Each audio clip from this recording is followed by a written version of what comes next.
Guys, good morning. Dito na naman ako muli Kuya Alex. So, sa mga gusto magpagawa, hingin natin number niya para ma-PM niyo siya. Magpapakabit ako ngayon ng tempered. So, may mga katanungan po kayo, PM niyo lang si Kuya Alex at hingin natin number niya. So, dito lang yan sa Malbal Street sa Kabuyaw, sa pilihan ng Bigaa. So yan guys, hingin natin number ni Kuya. So napapagawa ako ng tempered kasi baka lalo mabasag, sayang.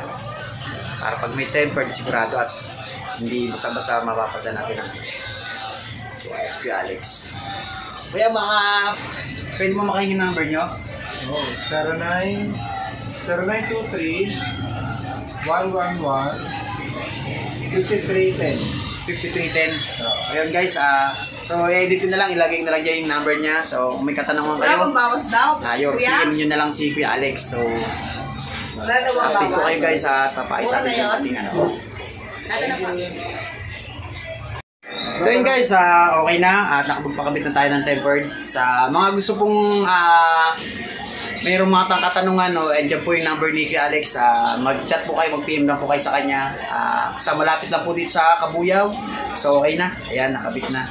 So maraming salamat nga pala kay Kuya Alex sa kanyang asawa din. Salamat po Kuya. Suportahan nyo, Nord TV. Oh, thank you po, thank you. Salamat.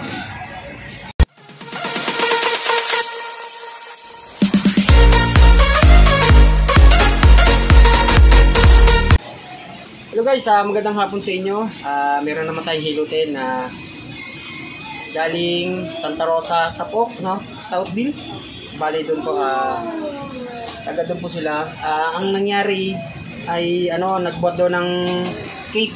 Tapos siguro medyo malayo ba? Malayo naman. Malayo lang yun din. Tapos nangimay, siguro na yung ugat. Tapos yung litid niya parang. Tapos pagka binubuhat daw niya ng parang maling posisyon, nasakit. So sabi ko nga, baka yung litid niya na parang na yung nangimay tapos naipitan ng ugat. Yun. So, ano pong pangalan? Aileen. Ayan, siya nga pala si Ate Aileen. Kasama niya yung kanyang asawa. So, dumayo pa sila dito sa atin sa Kabuyaw. So, sana maging okay na si Ate Aileen. Yan. At kung bago lang po kayo sa aming channel, huwag niyo po kalimutan na mag-subscribe at hilutin ang notification bell para lagi po update sa aming mga bagong video. So, tara, hilutin natin si Ate Aileen.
So, hindi makawakan sa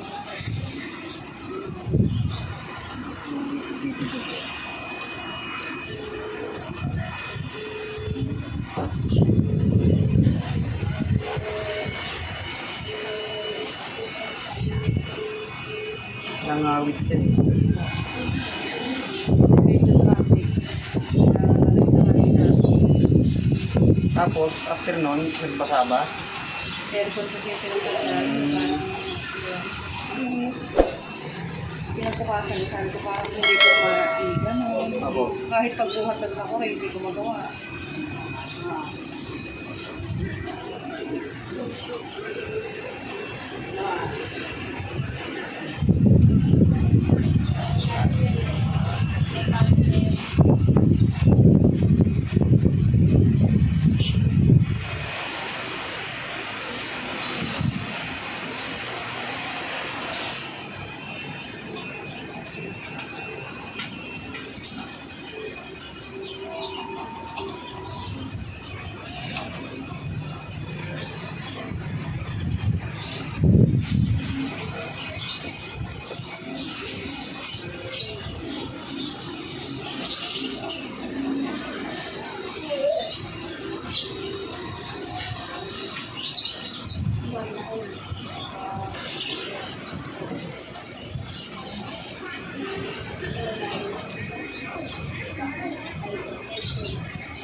Kailangan yung mga litid-litid yan.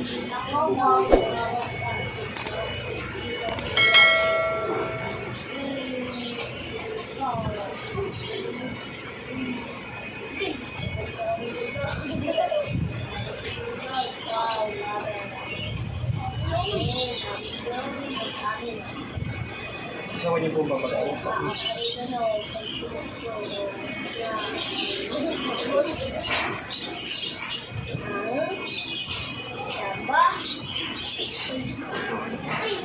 Sawan niyo pong mabasa-basahin. Tapos, pag halimbawa gusto niyo ng mga palpi-palpi, huwag niyo nang may laman-laman. Para kung talagang mararamdaman niyo kung masakit pa.